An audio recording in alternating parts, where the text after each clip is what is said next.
So it's been 3 days of a grind of working this development project, and I'm exhausted and ready to go back to some warm weather. But one of the reasons why I knew that I wanted to be here in Detroit is because, first of all, I wanted to be around other black developers that I knew had a strong foothold in the market and had their names on some major projects.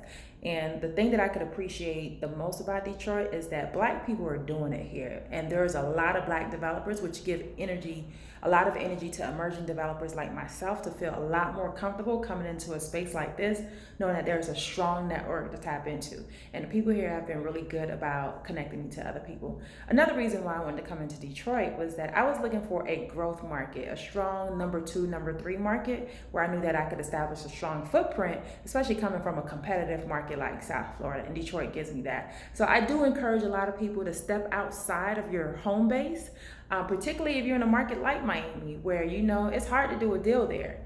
And if you really want to grow, sometimes you do have to extend yourself out, but obviously you want to do your due diligence and learn the market, get connected. I spent a lot of time in Detroit building up my social and political capital, and I didn't come here alone. I have a great attorney who is well networked, knows everybody knows him, and that's gotten me through some really good doors. And I have a good partner here who is a pretty big deal in Detroit. So I brought in a solid team, brought in an operating partner, which is a heavyweight in a senior space, and they can take over the operations once the project is up and ready.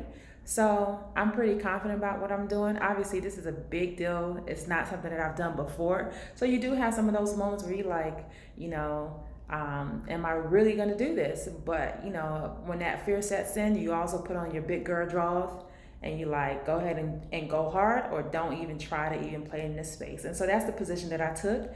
Regardless of whatever challenges I may face, I'm gonna go in deep. I know I'm not going at it alone. I have a great team, and I have my own personal cheering crowd or support network at home. So I'm good, I'm solid, and I'm gonna do this. It's gonna be big and it's gonna be impactful.